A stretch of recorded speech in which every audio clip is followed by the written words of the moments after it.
Okay. Yes, I want to welcome you again to today's lecture. My name is Geoffrey Mutale again, and today I'm again going to take you through one of the discussions we are going to have in the histology and histopathology. And today's lecture we are going to be talking about decalcification. So in our previous discussions we have been talking about tissue processing, and decalcification is one of the procedures that we we carry out to specific tissue types which are calcified. And the main purpose of this all is to make sure that during sectioning, during microtomy, we get good sections which can be eventually stained properly and evaluated under the microscope to make good and clear diagnosis that you are interested in. So for those who are maybe interested in at the end of the lecture to contact me, below my addresses, this is my email, you can write to me, and this is my telephone number. You are also very free to actually call me. That number still is on WhatsApp. You can as well WhatsApp me or send me a text. I welcome all your concerns, your questions, your additions, and any other comment that you may have in regards and in reference to the subject matter.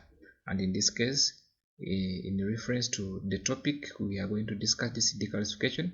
And maybe, generally and broadly, you may put across any question you have in histopathology and cytopathology, and then I can be able to respond to it later on when I see your question. So we are going to move forward looking at today's presentation, and our main objective in this lecture today, I expect that at the end of this lecture, students should be able to give a definition or to really describe. Definition is a limiting, but you must have a clear understanding of what decalcification is. And then number two, you need to know why it is important to decalcify tissues. And then number three, you must be knowing the means of decalcification. Number four, you need to know the different methods of detecting the endpoint. We shall look at what the endpoint is in our subsequent presentations. So moving forward, we need to define what decalcification is. And in simple terms, decalcification, this is a process of complete removal of calcium salts from calcified tissues and making it suitable for sectioning.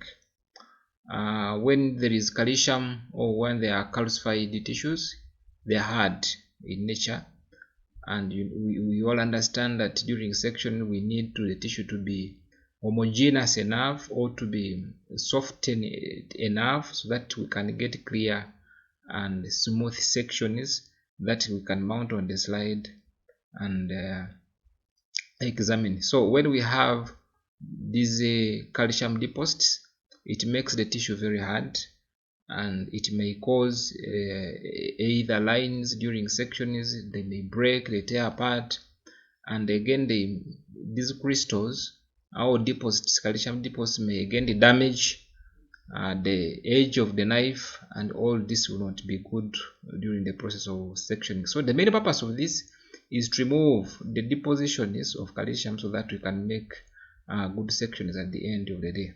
So in the presence of calcium salts, the tissue is hard and brittle, so it means can easily break, and this causes difficulty in sectioning, and it may eventually damage the microtome knife. So here on this image we have an example. One of the most common calcified tissues is the bones. The bone, the teeth, though we can also have some calcium deposited in some tissues or parts of the body, and most especially the organs like the kidney. we can have metastatic calcification, where calcium moves out or metastases from the original places or the original tissues where it is supposed to be. Like for example, you are talking about the bones, and it finds itself deposited in other tissues or other organs like the kidney I've mentioned. So here, looking at the types of calcification that we encounter during the pathological studies. So we have what we refer to as the pathological calcification, and this simply refers to a process where a variety of disease causes some tissues to calcify. There are some deposition of calcium in a particular tissue where we find calcium deposits. So this is in most cases in a disease state. It does not happen where there is no disease. Actually, we need to understand that the moment we see path refers to disease. So the moment you see path, you know this is calcification which is caused as a result of disease. So it implies the abnormal deposition of calcium salt together with small amounts of iron, magnesium, and other minerals. So when the deposition occurs in dead or dying tissues, this is again called dystrophic calcification. So this happens when the deposition occurs in dead or dying tissues, and this is called the dystrophic calcification, and this occurs in the absence of calcium metabolic derangements.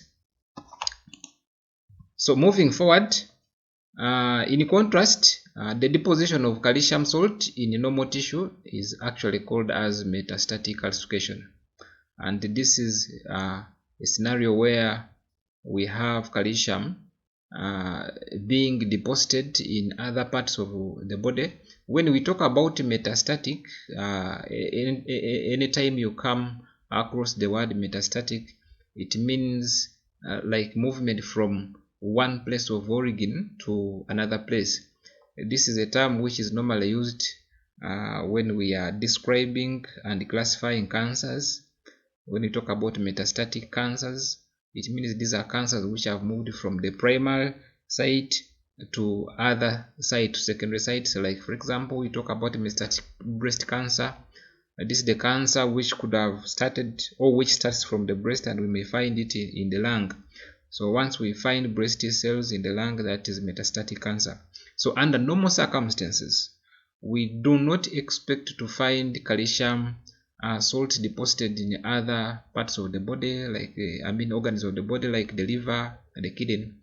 But once we find high depositions of calcium salts in such organs, then this calcium has moved from the primary source, that's the bone, and now it has metastasized to other organs.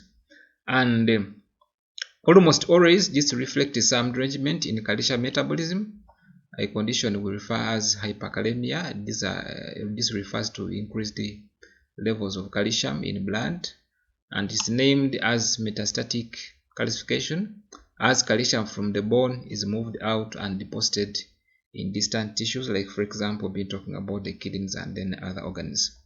So calcification, we look at other types of dystrophic calcification, and in this case we are looking at calcification which can be coagulative, it can be caseous, or in fat necrosis.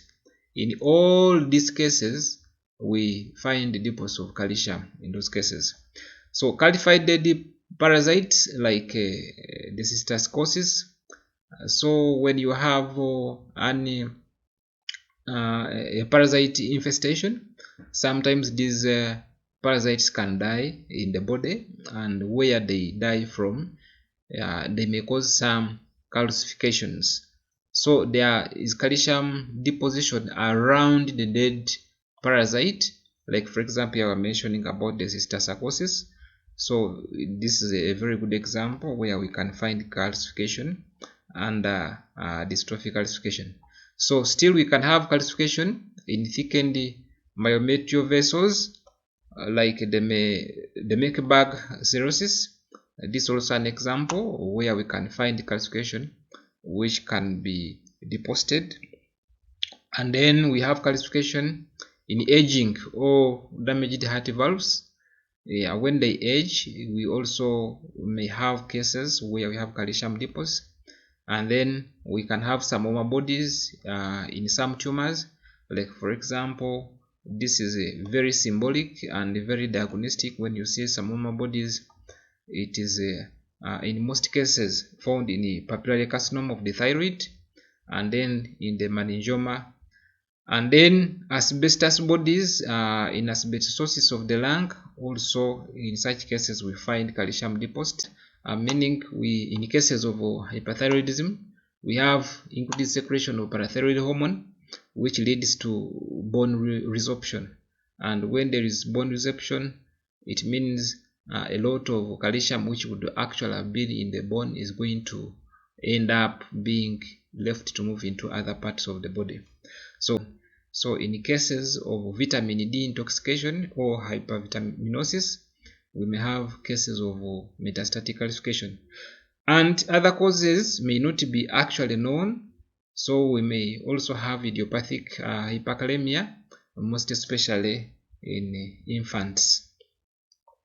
So the most common organs which are affected by metastatic calcification, these include the gastric mucosa.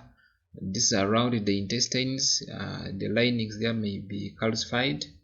We have the kidneys, as earlier on mentioned. We have the lung, and then systemic arteries, pulmonary veins, and other organs of the body. We looked at the heart, so all this can be affected. So we have really looked at the importance of decalcification. Now we need to look at the steps. How do we move forward when we want to decalcify a tissue? So our first step is selection of the tissue.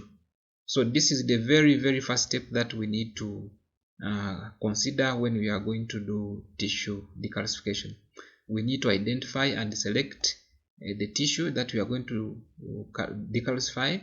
Remember, we said not every tissue is calcified, but there are specific tissues which are generally calcified, like the bones and the teeth, and maybe other organs, like you're saying, like the kidney. If you are able to identify that this one has calcium deposits that need to be decalcified, then we select the organ or we select the tissue. The second thing, or the second step we need to do is fixation. In histology and cytopathology, we always begin with fixing, because the cellular morphology is very important, and we need to always ensure that we maintain the cellular morphology, because our diagnosis, our evaluation of all the tissues and the cellular specimens, the fluids we have, all the interest is at looking at the morphology of the cells. So we must fix at all times to ensure we maintain the morphology of the cells, because they are very key. Actually, they are not very key, but that's what we are going actually to look at the end. So once we do this, then all our process and our efforts become useless. So after fixing, we now go to decalcification, in the process of removing calcium from the tissue. And when we are carrying out the process of decalcification, we also need to put in mind that over decalcifying of the tissue may affect the staining pattern of the tissue, and we may end up losing out on a very important staining patterns of the cell. Like for example, when we over decalcify, we actually affect the staining pattern, most especially of the basophilic components of the cell, like for example the nucleus. If the tissue is over decalcified, then the nuclei may not be stained. They may stain pink, and then we lose out on the morphological significance and the staining properties of the nuclei, which are also very important. So we need to detect the end point of decalcification so that we can be able to tell whether we have achieved the purpose of decalcification, we stop, or we need to continue. That's very important, because still if we under decalcify, we mentioned this, and we all know that it would actually affect us during the process of microtomy. And we are going to see that in most of the cases, or all, we are going to use acids. These acids are either strong acids or weak acids. So we need to neutralize them after we have decalcified, after we have reached the end point of decalcification. We need to neutralize the acid, because we all know acids are corrosive and have negative effects to us who are actually handling the specimen. So we need to neutralize.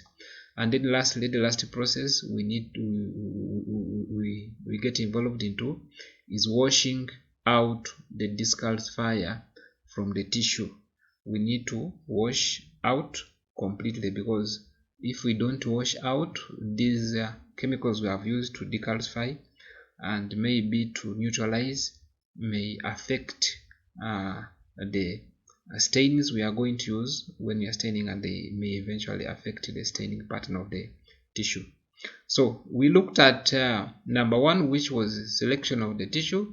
So in this case, thin sizes of the bone and other qualified hard tissues are obtained by using fine-toothed forceps, though you need to be careful when you're picking parts using a forceps, not to damage the tissue, because you may cause pHs breaking off, and you may lose out some morphological aspects of the tissue when you use a forceps.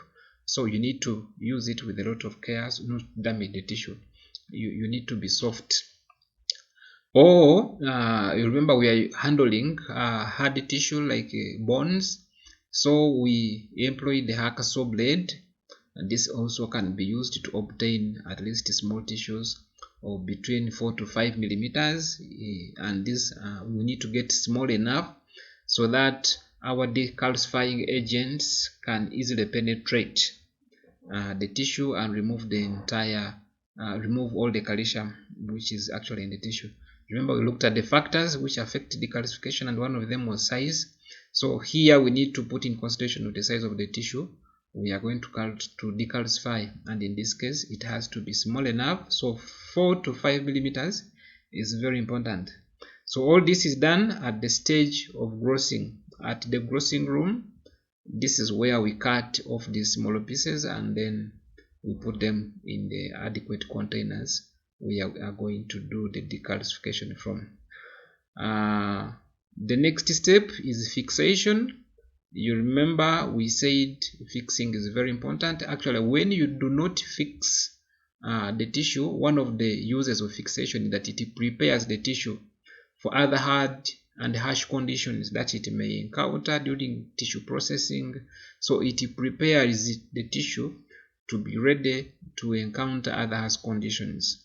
But when you don't fix actually the tissue, remember you are going to use acids. These acids can actually affect the tissue, and eventually we may not get what we want out of the tissue when it has already been affected by these acids. Remember, we are going to apply strong and then weak acids. So fixation is very important.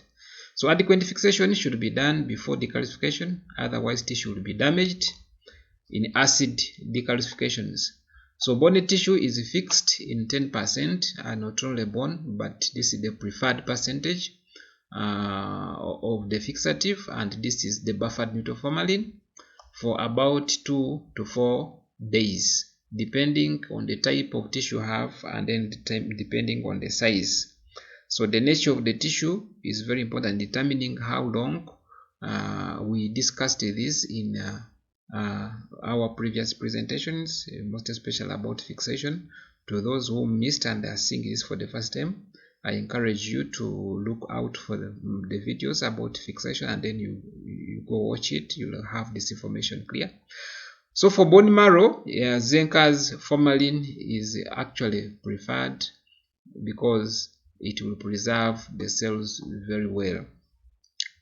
So we need to look also at the criteria of a good decalcifying agent.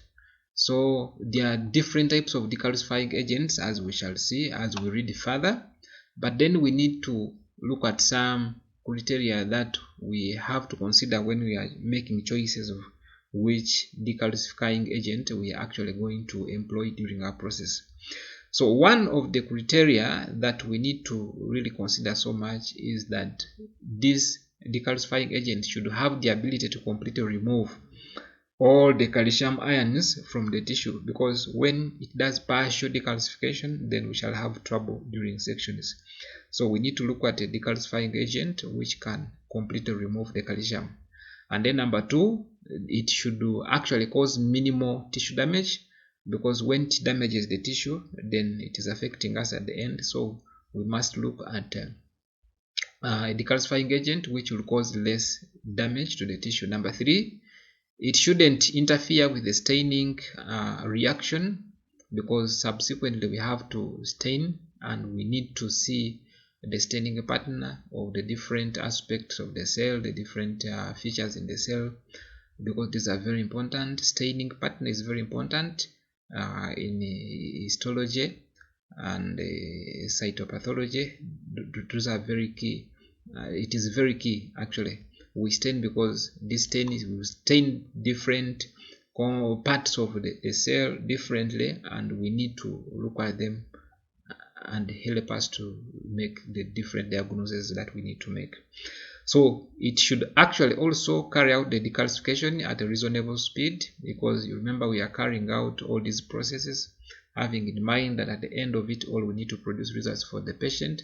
So the one which does it first and we are able to produce results is very good. So we need to look at the time the decalcifying agent takes to carry out the job. And then number five, it should evenly penetrate the tissue so that it removes all the calcium in the different parts of the tissue. And then number six, it should be easily removed from the tissue before tissue processing. Remember, we are using acids which may not actually be compatible with either the staining reagent or the subsequent chemicals that we are going to use in tissue processing. So it must be one which can be easily removed from the tissue. So looking at factors which affect the rate of decalcification, these are not very different from the factors we looked at which affected fixation. And actually I will again refer you to that video. It can give you more elaborate explanations, but one of them is temperature. And last time when you talk about fixation, tissue processing, we saw how temperature actually improves the rate of tissue processing, and when you apply heat, you increase the mobility or the motion of the molecules, the atoms and the decalcifying agent, and they can easily bind to calcium and remove it. We shall see the different modes of how the decalcifying agents actually work. We also look at the concentration of the decalcifying agent. This is very important. We shall be looking at the different acids we use and the percentages we use.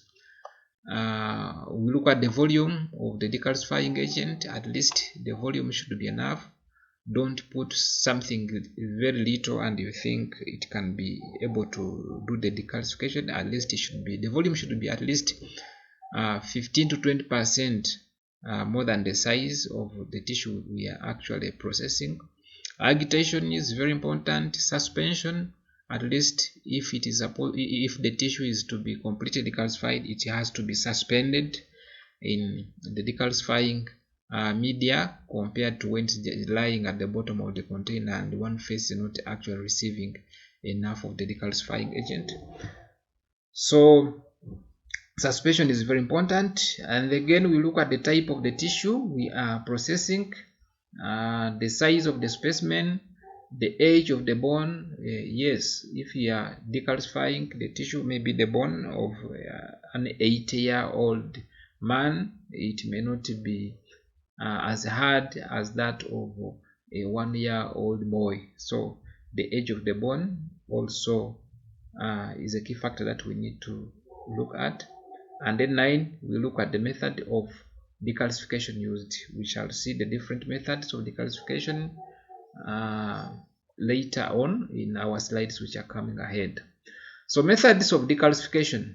So number 1, we use acids, and the acids we use, this can be strong inorganic acids or mineral acids, and again we can also use weak organic acids. We can also have another method of decalcifying, and this can be by use of ion exchange resin. We shall all discuss all these methods. We can use chelating agents like EDTA. Electrolysis is also one of the methods we use, and then surface decalcification of paraffin wax blocks. And this happens when we realize at the end during a microtomy that probably the tissue has not been completely decalcified and we need to continue decalcifying, make sections, and then we continue with the process. So let's look at the mineral acids that we use for tissue decalcification, and for this case these are the strong mineral acids, and the most common ones used are actually HCl, hydrochloric acid, and then nitric acid, and maybe rarely used is the Perrins fluid, and this is mainly used at a concentration between 5 to 10%. So decalcifying, this decalcifies rapidly but can cause tissue swelling and then tissue damage. So this has to be taken in seriously, and we need to determine the end point of decalcification so that we don't leave the tissue to overstay, because when it overstays, one of the effects that it may cause tissue swelling. So when the tissue swells, it means the cells are swelling and the morphology of the cell is being tampered with. So this may not give us very good diagnostic features. So this should not again be used beyond 48 hours to prevent tissue damage. We have mentioned this, and we need to note that this is not good if the tissue is to be used for immunohistochemistry.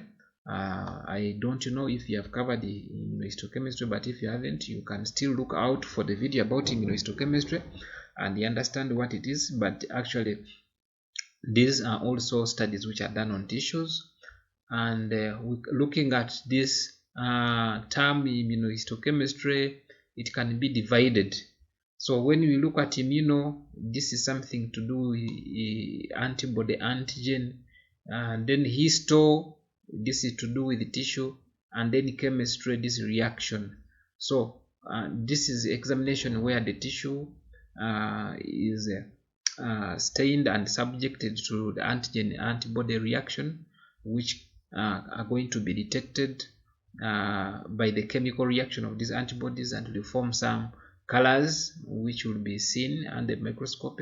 And yeah, you studied this in detail, or you can watch out for the video where I discussed immunohistochemistry and get to know to understand it very well.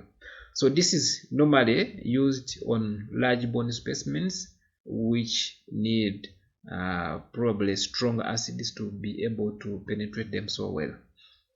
So another decalcifying agent we use, these are dilute or weak acids, and of these formic acid is the commonly weak acid which is used extensively for routine use. So away from formic acid, acetic acid and picric acids can also be used, but this one cause swelling of the tissue, and you remember when they cause swelling of the tissue, this is not very important. I mean, this is not a good character, and so they are not used alone. But if they are to be used, they can be used as a component, like for example in canoes and then bones fixative, where they are mixed up with other chemicals to reduce on the effects of cell swelling. So therefore these factors also work as decalcifying solutions. You remember bones and the canoes are fixatives which are used, but they have bones reagent and then canoes reagent. They have the component of acetic acid and picric acid, which are actually decalcifying agents. So we are saying that in as much as they are fixatives, they can also be used as decalcifying agent. So formic acid can also be used as an aqueous or combined with formalin, and it can also be used as a decalcifying agent. So the acid which is used for decalcification should be one simple solution or mixed with other reagent, especially with a fixative or buffered solution, and we all know the importance of having a solution which is buffered. So we look at some of the methods we use during decalcification, and one of them is what we call the ion exchange resin method. and in this case the resins commonly used is in ammonium form of sulfonated polystyrene resin, and in this case it is layered on the bottom of the container to a depth of a rod of about 1 centimeter, and then the specimen is allowed to rest on it. So the volume of the fluid should at least be 20 to 30 times the bulk of the specimen, and in this case ammonium ions in the resin are exchanged with the calcium in the tissue. So the principle here is that when you get the tissue, you remember the tissue has calcium. Calcium is positively charged, and then we are talking about ammonium, which is negatively charged. So we are going to put the tissue on the ammonium based polystyrene resin, where we are going now to have the exchange, the positive and negative attraction of ions. If you remember that basic science we used to study, that unlike poles attract each other. So in this case we are going to have the positive ions of calcium in the bone being attracted to the negative, and that is how calcium is going to be removed from the bone, and we shall achieve the decalcification process when we eventually have the calcium out of the bone. So after use of the resin, the tissue must be washed. You remember we said we must always remove the decalcifying agent. It must be removed twice in diluted hydrochloric acid and followed by washing in running tap water for at least 3 minutes. So the advantage of these methods are that it is faster and it well preserves the tissue structures, and we can use the resin for a longer period of time, or what I mean, it can be reused. So another method we use for decalcification, and this is by use of the chelating agents, and these are organic compounds having the capacity to bind calcium ions, and they do so by replacing the hard calcium ions in the tissue with the softer ions of potassium or sodium, and an example of this is EDTA. So the process is very slow and not good for urgent specimen processing, but it is good for research, and it is also good for other studies like immunohistochemistry, fish, and PCR techniques. This is good because of its slow method. It does not actually cause a lot of effect to the tissue, and it may not actually damage the proteins in the tissue, which may be very important during immunohistochemistry and the fish studies. So tissue disqualified by this method, it shows minimum artifact and good staining results.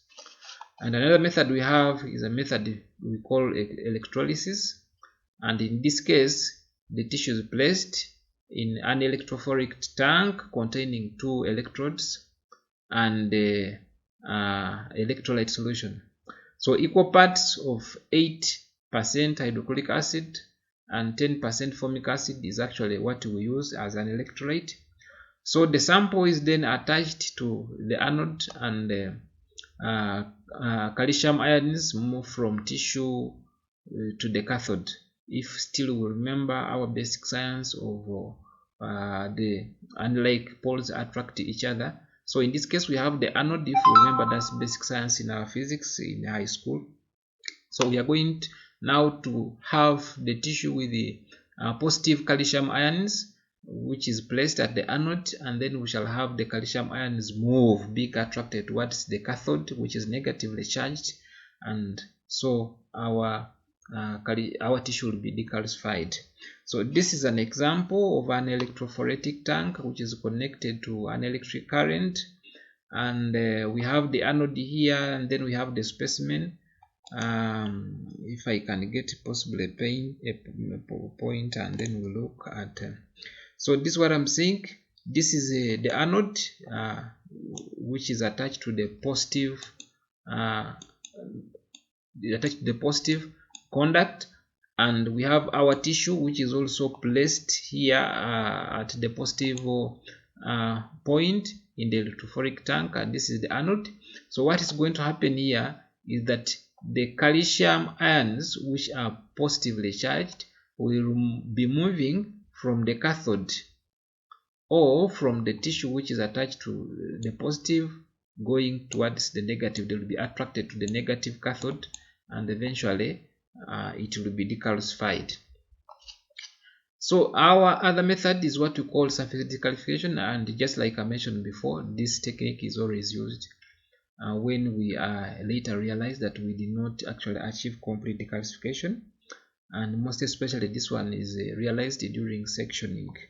So when the presence of calcium was not expected, such as in a kidney, also we do surface decalcification, because there are organs that all their tissues we don't actually expect, because under normal circumstances we do not expect to find calcium in the liver, in the kidney, but this doesn't mean that we may not find it.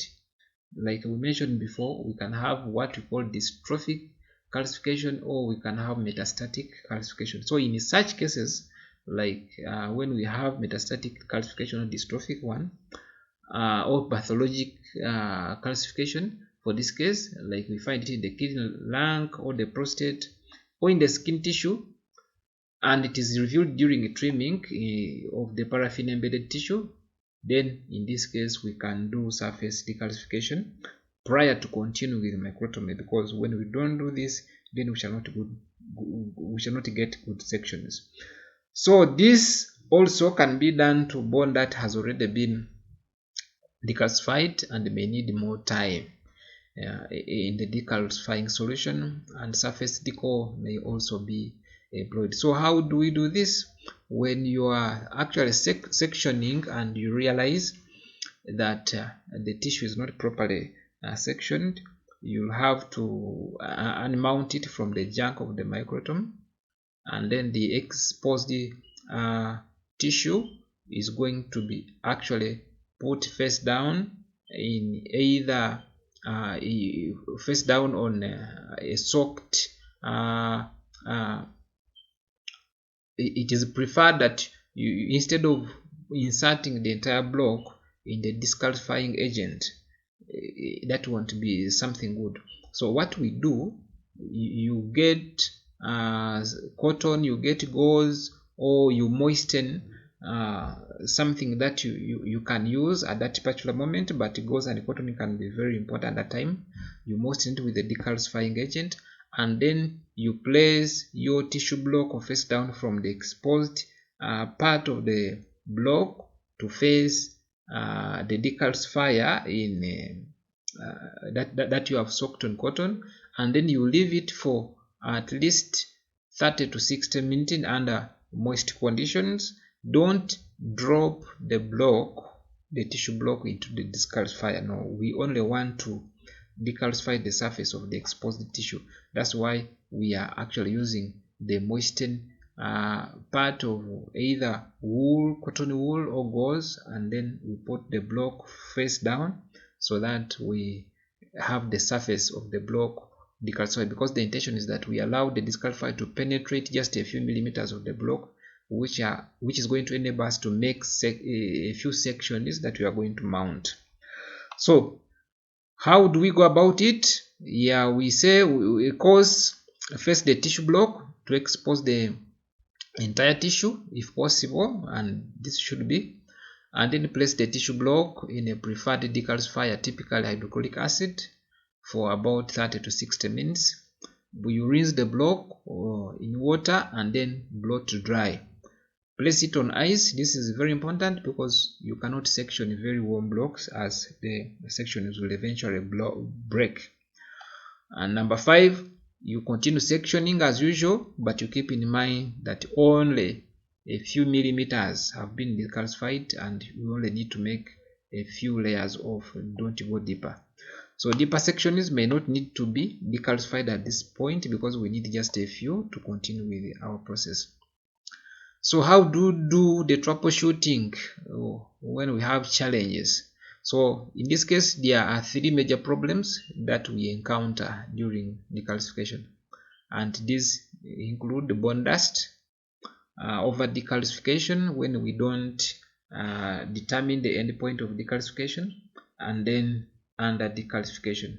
So how do we know about this, and how do we go about all these challenges that we encounter? So bone dust, this is mainly caused during the grossing process, where big bone specimen, e.g. the jaws, the kneecaps, need to be cut into smaller portions that can actually fit in the tissue cassettes. You remember, you have the entire bone and you cannot put it in the cassette. So this is done using a hacksaw blade, but it produces powder. If you have seen a hacksaw when you're cutting, or if you have been to a carpenter's place and to a carpenter and they use a saw to cut the wood, so there is also that sawdust which comes off the wood, and typically this is what happens in our grossing room when we're using the hacksaw to cut pieces off the bone. So when we cut, there's that powder like particle which comes out of the bone, and this is what we call it the bone dust. So this can be avoided by use of a diamond blade, since it does not cause dust. So if you can acquire a diamond blade, it's better used than using the hacksaw, which is a little bit more rudimentary. So again, washing the tissue in running tap water after grossing is very important, because this would actually wash away the bone dust. Another challenge we find, this is over decalcification. Like I mentioned before, I said when we over decalcify, then we may affect the tissue and also have effect on the staining pattern of the tissue. So this can be caused by failure to correctly detect the endpoint of decalcification, which is very important. If it happens anyway, it leads to poor staining of the cell nucleus under H&E, and in this case the nucleus fails to pick up hematoxylin properly. So we have images here demonstrating to us cases of overstaining and proper staining. So in cases where we have over decalcified the bone tissue, we can see the nuclei here are not stained well, they have remained pink, yet they are supposed to stain purplish blue. So if we are having such a tissue, then this is not good for evaluation. You remember, majorly when we are doing our cancer diagnosis or malignancies for that case, the cellular staining is very important. The chromasia is very important. We need to look at them whether they are hyperchromatic or hypo. It is very important. So here in this case we have our sample where we have proper decalcification, and we see the nuclei have picked up the stain very well. So how then do we determine the endpoint of decalcification? We have talked about it, but then how do we determine it? So we need to look at the different methods we employ to determine the endpoint, because it's very key during decalcification. So we need to know that the tissue should not be exposed for long in the decalcifying fluid, as this causes damage to the tissue. So the endpoint of decalcification should be determined to prevent tissue damage and to ensure complete removal of calcium in that case. So the methods we use to determine whether we have really achieved our goal, we have the physical method, we have the chemical method, and then we have the radiographic method where we employ X-rays. So under the physical method, this is rather a crude method that consists of probing the tissue with the anophysis pin or needle. You keep probing the tissue, trying to pierce it to see whether it is soft. Actually, that's what you are meaning. So this is rather a rudimentary method, but in limited resource places, it's one of the methods we have to use to see whether the bone is soft, because if you have decalcified it completely, you have removed all the calcium which makes it hard. Once you probe it with a pin, you must be able at least to pierce it, should be soft enough. And then number two, we can also employ this physical method of cutting the tissue using a scalpel or a blade to see whether it is soft, because also cutting, we need to see whether the blade go through this bone or our tissue very well. And then number 3, we check the flexibility of the tissue by trying to bend it. We don't break it, but gently we try to bend and see whether it can actually bend. Those are the physical methods we use. And then the radiographic method, like I mentioned earlier, this is where we are employing rays, radiographic rays to detect the presence of calcium in the bone. So this is the best method for determining the end point of decalcification, but resources sometimes determine. So in this case, X-ray units are used, and in this method is the same as other X-ray using fixtron, and the method is limited in a way that it cannot use this method to detect the end point of tissue fixed in mercury chloride, since they become radio opaque for that case. So it has limitations that in case you have used mercury chloride, then we cannot use the X-ray to actually determine it, because already mercury is a radioactive, so, and it becomes radio opaque. So in that case, it's not good in cases. So that's a limitation for it, but it would have been the best, or it is the best method. So we have an example of X-ray films which where the X-ray was used to determine the endpoint, and we can see from our left, if we begin from the left here.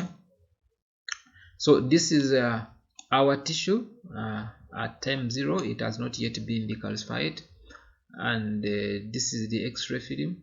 You can see how the tissue is appearing.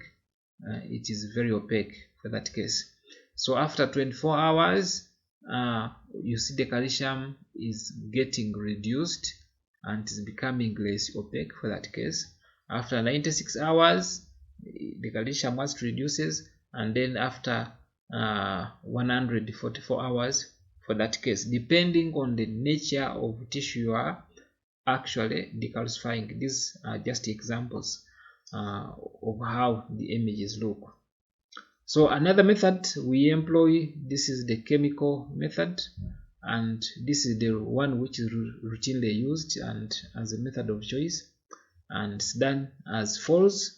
So what we do that we withdraw approximately 5 ml of hydrochloric acid or formic acid, depending on the type of acid you have used, either mineral acid or the organic, that meaning the strong or weak acid, the one you have used for decalcification.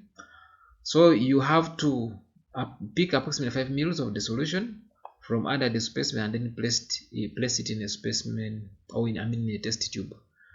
And then using a blue litmus paper, this is also basic chemistry that we studied in our lower secondary. When you place a litmus paper, you know what the litmus paper does. When it turns from blue to red, what does it mean? It indicates that the solution you are testing is actually acidic. And when you put a red litmus paper and it turns from red to blue, I think we remember that simple chemistry, but it's good to remind ourselves. So afterwards, drop wise, you add strong ammonium hydroxide, and this is an alkaline solution, until the red litmus paper turns blue. So these are basic chemistry we have studied. So what we need actually to see here is stability. At this point, will indicate plenty of calcium in the tissue, and decalcification should actually continue using the fresh solution. And when you identify notability at this point, then you proceed as follows.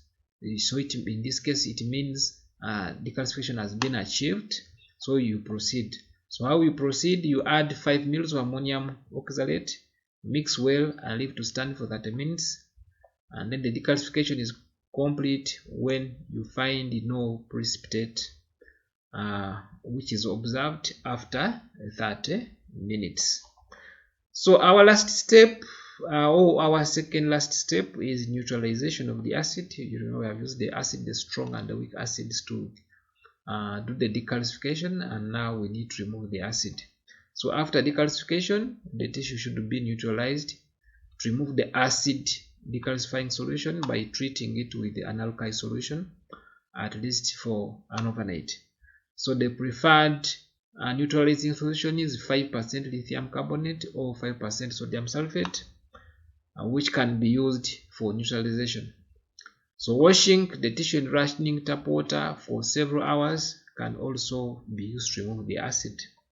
But you need to note that failure to do the neutralization, it can cause the tissue to swell. The acid can cause tissue swelling. And then we look at washing.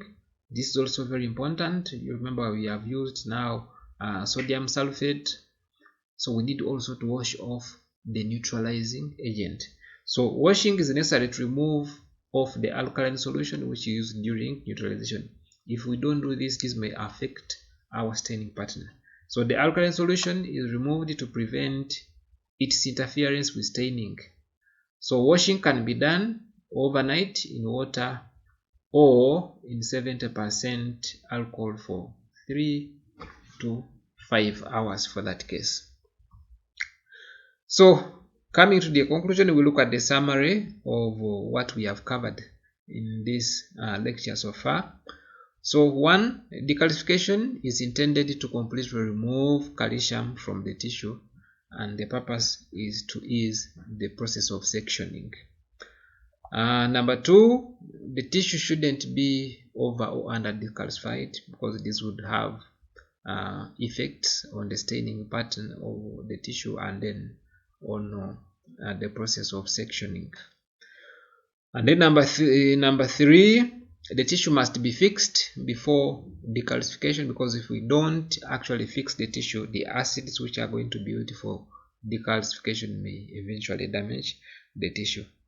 And then lastly, calcification can take a place in any part of the body. So once you realize that there is calcification somewhere, kindly carry out decalcification and then continue with the process. So this brings us to the end of our lecture for today. I attach some quiz here to help you read further. And number 1, what is the rationale of tissue decalcification? I think you must be now able to answer that. And then you state the factors considered when selecting the appropriate decalcifying agent. Yeah, we have covered this, and I think you can be able to answer this at this moment. And then number 3, elucidate on the factors that affect the rate of decalcification. I believe you can ably answer this very well based on what you have covered today. And these are some references in case you want to read further. And actually, I encourage you, these are summaries just of a wider topic, but I encourage you to read further beyond this few slides we have gone through. Otherwise, thank you for attending, and for those who are watching this on YouTube, it is good that you subscribe to my YouTube channel, so that next time I post a new video, you can be able to get a notification that I've actually posted one. And again, be good enough and loving enough to share this video to other people who may not be here but may need the content with them. Keep sharing it. Don't forget to click on the like button. Thank you. For now, I want to wish you the best of your day or your evening based on where you're watching this from. Yes, meet next time. I remain Geoffrey Mtale, and for those who want to contact me, you can contact me on my contacts, and then I will be able to respond to your concern, to your queries, and everything you put across. Bye for now. Let's meet next time.